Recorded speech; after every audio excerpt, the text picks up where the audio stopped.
요즘 부동산에 이런 매물이 올라옵니다. 집주인이 돈을 빌려드려요. 매도인 근저당 가능, 집주인 대출 가능. 은행이 아니고 누가요? 집주인이 돈을 빌려줍니다. 이게 무슨 소리냐 싶으신데, 근데 지난주에 29억짜리 아파트가 이 방식으로 거래가 됐습니다. 아주 유명한 분의 집이죠. 오늘 이 얘기로 시작해서 우리가 가장 많이 궁금해하고 복잡해하는 내 연봉에 따라서 대출이 얼마가 나오는 거야 계산하는 과정을 여러분들한테 보여드리고요. 그리고 DSR 한도에서 우리가 받는 연봉 중에 성과급 있지 않습니까? 그 성과급을 받았을 때 대출 한도가 많이 늘어납니다. 신용대출 한도도 늘어나고 주담대도 늘어나고. 그런데 이 성과급을 받았음에도 불구하고 대출 한도에 영향이 없게끔 금융규제 또는 자율관리로 묶어놓으려고 하는 그런 움직임이 보입니다. 자, 오늘 이 모든 내용이 연결이 되는데 하나로 쭉 설명 들어보도록 하겠습니다. 은행보다 대출을 더 잘 아는 사람, 은행을 졸업한 대출로사 시온글입니다.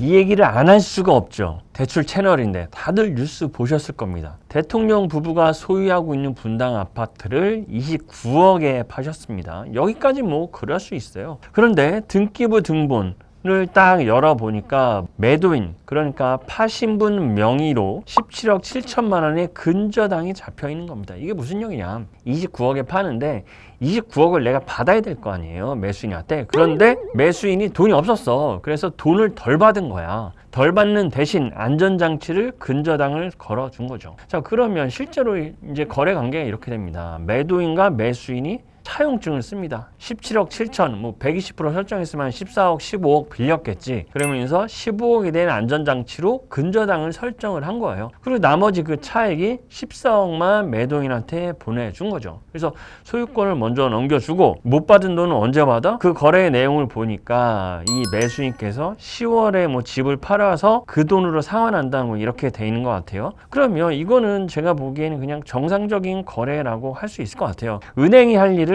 이제 매도인이 직접을 하신 거죠. 그래서 현장에서는 이런 거를 매도인 금융, 매도인 근저당 또는 요새 나오는 용어로 셀러 파이낸싱 뭐 이렇게 얘기를 하는 것 같습니다. 제가 오늘 정치 얘기, 정무적인 판단 이런 얘기 하려는 게 아니라 제 채널은 대출 채널이니까 대출쟁이의 눈으로만 세 가지만 살펴보겠습니다. 왜 이런 거래가 나왔을까? 자, 이 집은 25억이 넘는 집이에요. 그럼 대출이 얼마 나옵니까? 주담대가 2억 나오죠. 그럼 29억 중에서 27억을 매수인이 내가 준비해야 되는데 이게 사실상 불가능해요. 물론 돈이 많은 사람이면 그럴 수도 있는데 사실상 이제 쉽지 않죠. 거기다가 이 집은 재건축 사업 시행자 지정을 앞두고 있어서 기간이 얼마 남지 않았습니다. 그런데 빨리 등기를 넘겨받고 사길 원했지. 그래서 매도인과 매수인이 어느 정도 합의가 이루어진 거죠. 제가 이러한 저만해서 등기를 먼저 줄 테니까 그 못 받은 돈은 근저당을 설정하고 나중에 10월 달에 뭐 집 팔면 그때 받겠습니다 라고 이렇게 거래가 합의가 된 거죠. 그래서 그 전에 등기를 넘겨야 하는 그 촉박함이 있었기 때문에 이런 거래 관계가 되신 거고, 또 하나는 규제가 만들어 놓은 막다른 골목이었지. 왜냐면 29억짜리 샀는데 2억밖에 안 나오니까 어쩔 수 없이 이런 거래가 나오게 된 이유입니다. 그래서 공정하게 짚을 건 짚고 가자고요. 대통령실은 이제 브리핑 자료로 매수자 사정에 따른 것이고 시세보다 뭐 1, 2억 낮게 팔았다고 해명을 했죠. 그래서 법적으로는 문제가 없다라고 했는데 사실 이건 팩트입니다. 팩트야. 왜냐하면 매도의 매수인이 합의를 하고 뭐 근저당을 설정하고 아니면 신용을 빌어줬건 간에 그거는 적법하다고 저는 평가합니다. 자, 두 번째, 누구는 되고 누구는 안 되냐, 이게 사실 이제 문제죠. 국민들이 분노하고 SNS에서 그리고 많은 여론이 좋지 않은 이유가 이거죠. 이 방식은 사실 아무나 못 쓰거든요. 매도인이 잔금 17억을 몇 달을 기다려줄 수 없잖아요. 그렇죠? 그리고 매도인이 뭔가 그 돈을 안 받아도 되는 현금 여력이 좀 있어야 되고 매도인과 매수인 간에 또 신뢰가 있어야 되고, 그리고 1, 2억 덜 받는 게 아니라 10억이 넘는 돈을 덜 받고 거래를 하는 거기 때문에 세무 검토까지 붙여야 됩니다. 그래서 아무나 할 수가 없어요. 그런데 이 뉴스가 나오자마자 무슨 일이 일어났느냐, 고가 아파트 시장에서 자, 매도인 대출 가능이라는 꼭지 메모를 다는 매물들이 속출하게 됩니다. 그래서 커뮤니티에서는 야, 이거 연소득도 안 보고 최대 10억까지 빌려주는구나, 5억까지 빌려주겠다는 매도 광고 홍보글까지 막 올라오게 됩니다. 그런데 여기서 문제가 제기를 할 수밖에 없습니다. 매도인과 매수인이 차용의 관계로 거래대금을 나중에 받는 것, 이거를 이제 사인 간의 금융, 사인 간 채무 차용이라고 얘기를 할 수 있는데, 바로 2달 전에 국세청에서 매달 보도자료를 통해서 본인들이 이제 탈루한 사람들에 대해서 얼마 정도 이제 회수를 했고 무엇을 문제 삼는다, 이런 얘기를 하는데 2달 전에 이런 얘기를 했습니다. 대출 규제 밖에 있는 현금 부자, 시세 차익을 노린 다주택자, 부동산 탈세 혐의자를 철저히 검증하겠다. 그래서 조사 대상자 세부 유형에 뭐가 있었냐면, 첫 번째로 대출 규제 영향을 받지 않는 현금 부자, 즉 사인간 채무 과다자에 대해서 자금 형성은 어떻게 됐는지 철저히 검증하겠다라고 대놓고 얘기했어. 보도자료로, 정부 공문서로. 구체적으로 얘기를 해보면 사인 간의 채무, 채권 관계가 될 수 있는데, 과다하게 채권 채무를 발생시킨 사람에 대해서는 조사를 하겠다라고 얘기를 했죠. 그런데 자, 우리가 지금 이 29억의 거래에 있어서 사인 간의 채무란 말이에요. 그런데 17억이 과다하냐의 판단은 그 누구도 할 수가 없는 거예요. 29억의 자금 중에서 절반 이상의 가량의 자금이 채무 관계로 성립이 돼서 거래를 했잖아. 그러면 국세청에서는 최소 이거에 대해서 조사를 해봐야 되는 거 아닌가라는 생각을 모두가 할 수 있는 거지. 자금 출처가 어떻게 됐고 저 자금은 무엇으로 상환이 되는 것인지, 둘 간의 관계가 특수 관계자가 아닌 것인지, 이런 거는 최소한 조사를 해봐야 되지 않은가. 왜냐하면 본인들이 그렇게 사인 간의 채무 과다에 대해서 조사를 하겠다고 얘기해놓고 지금 어떻게 돼요? 국세청에서 보도자료가 거래 관계가 적법하다, 뭐 혐의가 없다, 뭐 조사할 필요성이 없다라고 벌써 얘기를 해버렸잖아요. 그래서 모든 국민들이 분노하고 짜증내하는 부분이 바로 여기죠. 그리고 또 하나가 있는데, 제가 짚고 넘어갈 부분은 뭐냐면, 자, 우리나라 대통령님께서 이런 거래를 하시다 보니까 온통 SNS에서 부동산 등기부를 열어서 실명이 공개가 되고 주소까지 나오고 이런 내용의 개인재산 거래가 낱낱이 보여지고 있어요. 사람들이 소비하는 거죠. 야, 이재명 대통령님 여기 집이 있었네, 이렇게 팔았네, 뭐야 매도인 근저당까지 했네, 이런 거를 낱낱이 다 볼 수 있단 말이에요. 사실 이게 이제 개인정보의 한 분류다, 아니다, 이거는 700원만 주면 다 띄워볼 수 있는 공문서이기 때문에 누구나 얘기해서 할 수 있는 부분이다 라는 이제 얘기를 할 수 있는데, 자, 등기부는 이제 공신력은 없지만 이제 공시력만 있는 문서지 않습니까? 그러다 보니까 여러 사람들이 이제 볼 수 있는데, 이게 이렇게 SNS상에 노출이 되고 등기등본 하나로 대통령의 개인 재산이 다 까발려지는 거, 이것도 괜찮은 건가? 라는 생각을 해볼 필요가 있는데, 근데 제가 개인적으로 그냥 드는 생각은 왜 하필 이런 거래를 지금 했느냐라는 거지. 지금 오늘자 기준으로 부동산 이제 정책 토론회가 대통령 주재로 열리고 있는데, 거기에 주제의 8알이 대출 규제 완화에 대한 목소리가 많이 나왔어요. 그동안 2465로 막혀져 있는 대출 때문에 어떻게 우회적인 편법을 하고 싶어도 국세청에서 저렇게 으름장을 놓으니까 할 수도 없고, 그런 상황에서 대통령의 매매 거래가 대출 규제를 정확히 회피하는 그 매도인 근저당 거래를 한 것에 대해서 많은 사람들이 공분을 사고 있는 것이죠. 자, 그래서 오늘의 진짜 질문, 뭐 우리는 대통령도 아니고 현금 부자도 아닌 우리는 그러면 현재 대출 규제 상황에서 DSR 40 또는 50 안에서 대출을 받아야 되는데 어떻게 받는 게 효율적으로 받는 것인가, DSR 계산을 한번 해보도록 하겠습니다. 요새 되게 급변하는 게 뭐예요? 대출 시황에서 최근에 금리가 튀고 있어요. 여러분, 코픽스 금리가 7월 15일자기로 이제 3%가 넘어갔고, 금융채 금리도 지금 4.4 이상이 넘어가고 있습니다. 미국 채권 금리도 튀고 있어요. 그래서 금리가 오름으로 인해서 어떻게 돼? DSR 한도가 줄어들어서 내 소득이 줄어드는 효과가 있다고. 그래서 앞으로 지금 주담대를 앞두고 계신 분들, 9월, 10월, 11월 잔금하실 분들은 금리가 올라감으로 인해서 내 자금 계획에 빵꾸가 날 수가 있는 부분이 있기 때문에 세밀하게 들여다 보시면 좋겠습니다. 계산할 때 딱 3가지만 기억하세요. 하나는 DSR 40, 연봉의 40%까지만 1년 안에 원리금을 갚는 데 쓸 수 있다, 이런 얘기죠. 두 번째 하나 또는 스트레스 금리, 이거 중요합니다. 여러분, 지금 주담대를 앞두고 계신 분들은 금리 선택에 있어서 고민을 하는데, 변동이냐 주기형, 이 고민인데, 변동이 싸, 변동이 4%대잖아. 그렇죠? 주기형 5%대고. 근데 변동을 선택하자니 스트레스 금리가 3%가 붙는다고요. 이 스트레스 금리 3% 때문에 대출 한도가 줄어들어요. 우리가 지난 댓글에서도 봤듯이 스트레스 금리가 더 높아서 대출 한도가 3, 4천 줄어드는데 뭘 선택해야 되냐, 이런 질문을 주셨듯이, 자, 스트레스 금리가 지금 변동 금리가 메리트가 있는 상황에서 되게 강력한 변수로 작용을 합니다. 그리고 셋째, 30년 만기 원리금 균등 기준. 이건 이제 수도권은 동일한데 지방은 여기서 뭐가 있어요? 10년 더 상환을 할 수 있으니까 DSR 한도가 달라지고요.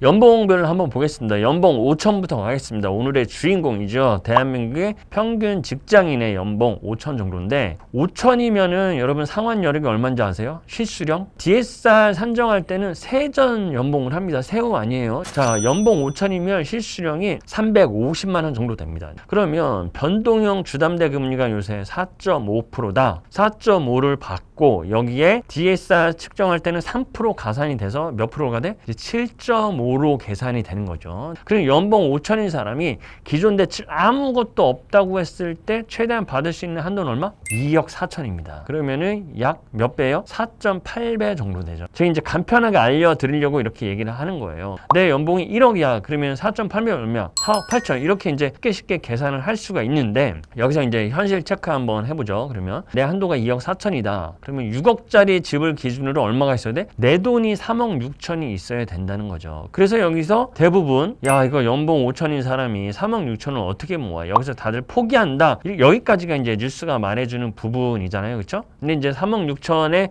자금 조달 계획을 보면은 2030들 40대 초반들도 보면 부모님의 자금들이 증여가 여기서 많이 나오고 차용도 나오고 또 하나 뭐가 있어? 우리 29억짜리 매매 거래처럼 매도인 근저당도 여기서 나올 수가 있다고. 그러면 이제 2억 4천을 주담대를 빌리고 5천을 부모님께 증여받고 또 1억을 매도인 근저당한테 받고 그러면 내 종잣돈이 점점 줄어드는 거지. 이렇게 해서 이제 자금 조달 계획서를 만들어서 많은 사람들이 이제 집을 사고 있다고 보여지는 거죠. 자, 그리고 지금부터는 이제 은행에서 일해본 저 같은 사람만 말해줄 수 있는 부분인데 DSR 40%의 매트릭스를 어떻게 최대한 알뜰하게 담아내느냐 이 부분입니다. 같은 연봉 5천이어도 한도가 달라지는 변수가 이제 세 가지가 있어요. 첫 번째, 부부 합산 소득입니다. 소득이 합산되면 어떻게 돼요? 그만큼 DSR 여력이 생기는 거죠. 따라서 혼인신고를 할까 말까는 부부 합산 소득을 하는 게 DSR 한도 면에서 절대적으로 유리합니다. 내가 연봉이 5천이야. 그리고 우리 아내가 연봉이 3천이야. 그럼 둘이 8천이니까 8천에 대한 DSR 한도는 훨씬 더 늘어나는 거죠.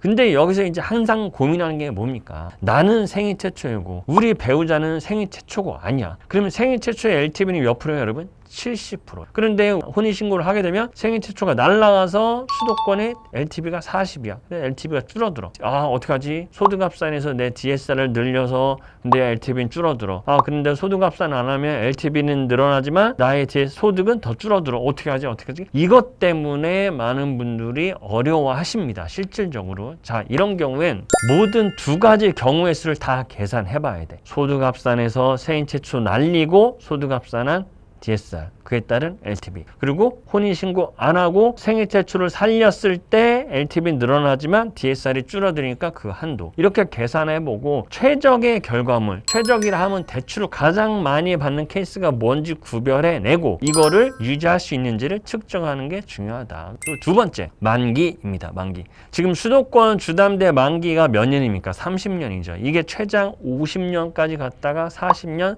30년으로 지금 줄어든 상태입니다. 그런데 40년 만기를 잡을 수 있는 건 여전히 아직 지방의 수도권 외 지방이 가능합니다. 만 34세 이하면 50년도 가능해요. 그래서 지방 쪽으로 가면 10년의 만기를 더 늘릴 수가 있어요. 연간 상환액이. 그러면 연간 상환액이 줄어듭니다. 우리가 아까 그 5천만 원 받은 사람이 2억 4천 주담대를 상환하면 매달 상환하는 게 120만 원 정도 쭉쭉 나가거든요. 그런데 여기서 10년을 더 늘리면 105만 원, 약 15만 원이 줄어듭니다. 그래서 10년의 만기가 늘어나면 대출 한도가 어떻게 돼요? 10% 정도가 증가해요. 그래서 2억 4천 받을 수 있는 사람은 10% 증가하니까 2억 6천 4백, 10%가 늘어납니다. 3억 받을 수 있는 사람은 3억 3천이 되고 이렇게 10% 한도가 증가가 됩니다. 수도권은 비해당이지만 여전히 비수도권은 절호의 찬스. 그런데 여기서 나올 수 있는 반론이 뭐예요? 아니, 대출을 내가 지금 나이가 30인데 여기서 만기를 40년을 하면 내가 70인데 70까지 대출을 상환하는 거란 말입니까? 이런 얘기를 할 수가 있는데 여러분 곰곰이 생각해보면 여러분이 받는 그 주담대는 40년 동안 상환할 가능성이 1%도 안 됩니다. 아니면 중간에 상급지로 갈아타거나 아니면은 집을 팔고 더 작은 데로 가는 거나 이런 과정을 통해서 부채를 전액을 상환하게 되지 40년 동안 그거를 다 상환하려고 계산을 하고 자금 계획을 잡으면 할 수가 없다. 그런 사람은 차라리 전세를 살아라. 이자를 주고. 그렇게 고민을 하시면 되겠고요. 그리고 마지막 세 번째, 이걸 잘 보세요. 이게 중요해. 금리 유형입니다. 제 채널 댓글에서도 1년 변동과 5년 주기형이랑 같은 사람인데 한도가 6천이나 차이가 났잖아요. 왜? 주기형 금리는 스트레스 금리가 덜 들어가니까 대출 한도가 더 나오는 거야. 상대적으로 변동형에 대해서. 그래서 이 금리 유형에 따라서 약 10% 정도 수천만 원, 억 단위가 될 수 있죠. 그래서 변동형에 비해서 주기형을 선택하면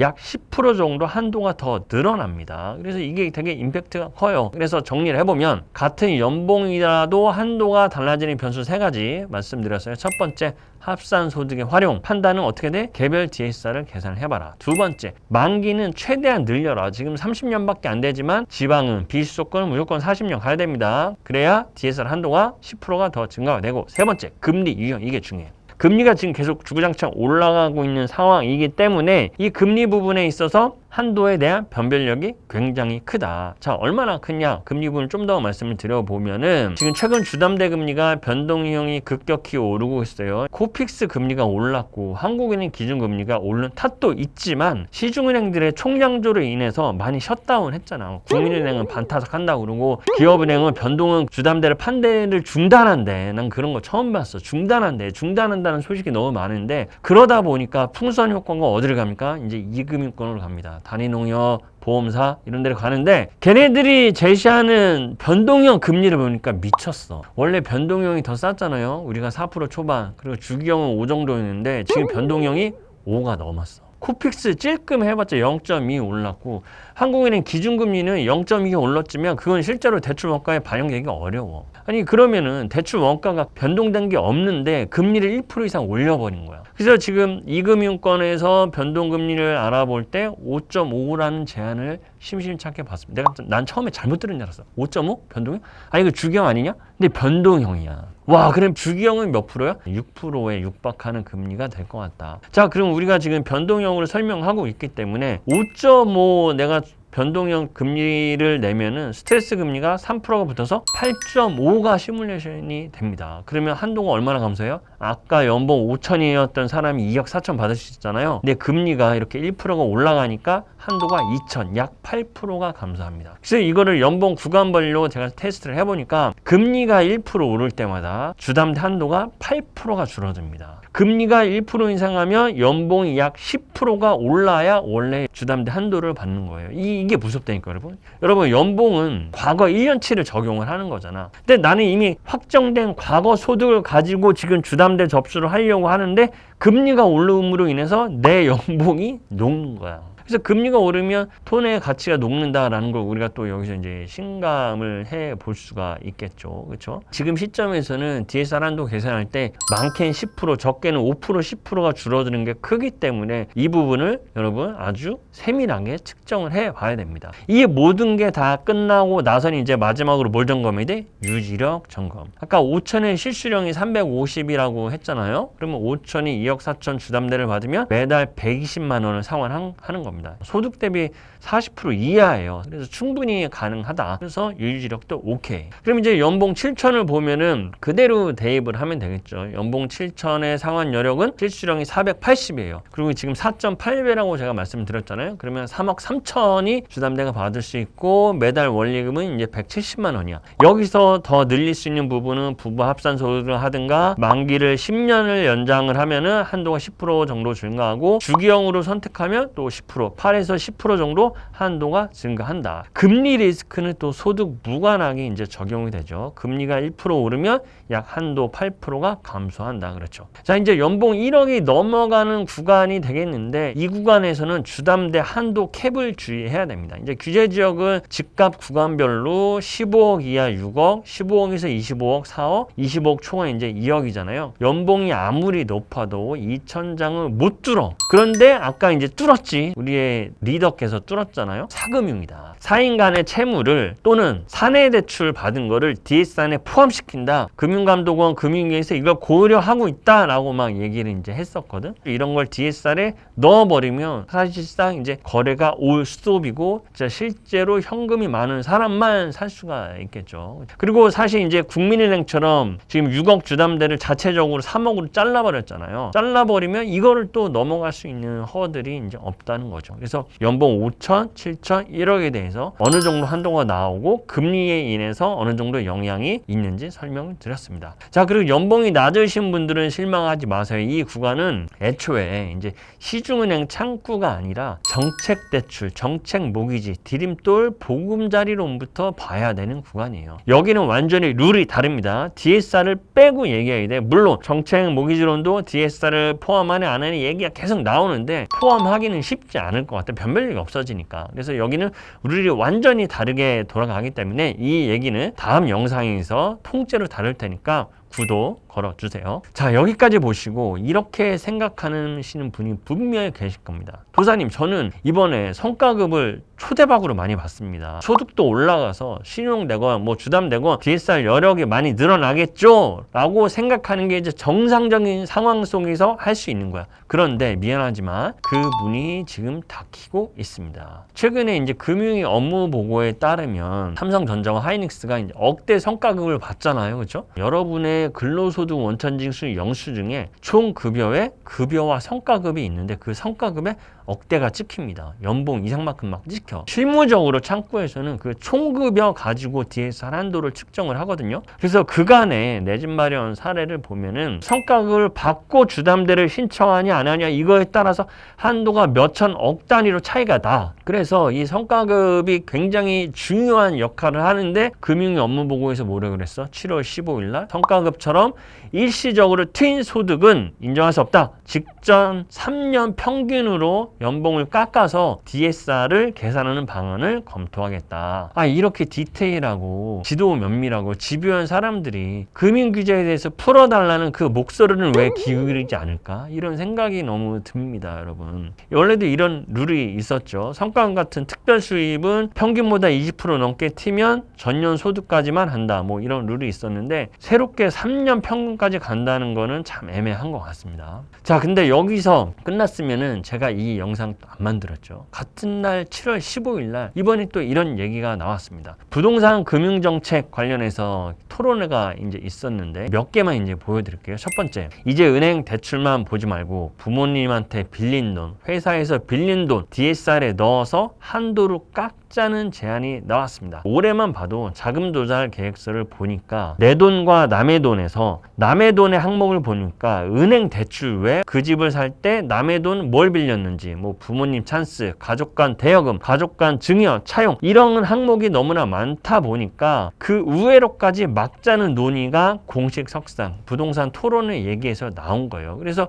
이 DSR을 산출의 범위를 광범위하게 들어가자. 두 번째는 전세대출은 무주택 서민까지 다 주지 말고 취약 계층에만 한정하자라는 또 주장이 나왔습니다. 이 얘기는 이재명 대통령이 얘기했던 전세대출은 사금융이다라는 맥락에서 나온 질문인 것 같아요. 그런데 여기서 하나 얘기해 봅시다. 전세대출이 사금융이면 본인께서 매도한 매도인 근저당은 사금융 아니야 그거? 근데 둘을 따져보면 전세대출이 사금융 중에 더 착한 거 아닌가? 무이자잖아요, 무이자. 매도인 근저당 대출은 뭐 당사자들끼리 무이자로 해서 증여 이슈가 있겠지만 할 수도 있지만 대부분 이자를 받는단 말이에요. 그러면 그게 더 나쁜 거잖아, 이자를 받으니까. 물론 이제 반대편에서는 서울에서는 전세대출 없이 살 수 있는 집이 어딨냐, 서민 대출은 오히려 전세대출은 늘려야 된다라는 반박이 있지만 정부의 큰 로드맵은 이거죠. 전세대출은 사금융이니까 그만 받고 월세 사라. 그리고 세 번째, 항상 나오는 그제죠. 청년대출 풀어주자라고 했는데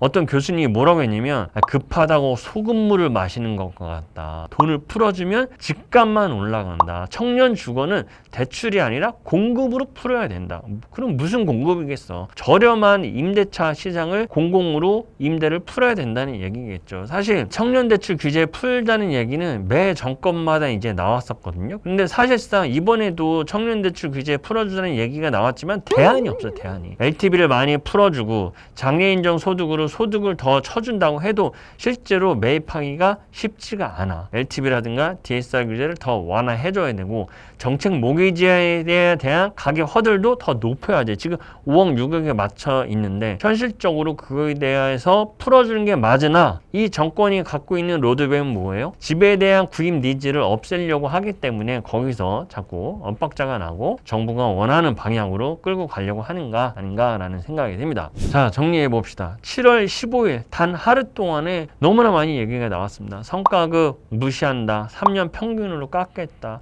그리고 부모님한테 빌린 돈, 회사에서 빌려준 돈도 금융에 포함시켜서 DSR로 부채를 잡겠다. 전세대출은 취약계층만 주자. 청년 대출에 대한 완화는 소금밀이다. 뭐 이런 얘기. 비판만 하고 그냥 끝나면 저희 채널이 재미가 없죠. 그래서 뭘 해야 되는지까지 말해야 진짜 은행을 졸업한 사람이니까 첫 번째, 소득은 금융을 누릴 수 있는 기초 체력이거든요. 나의 소득에 대해서 명확히 인지를 하고 파악을 하고 있어야 돼.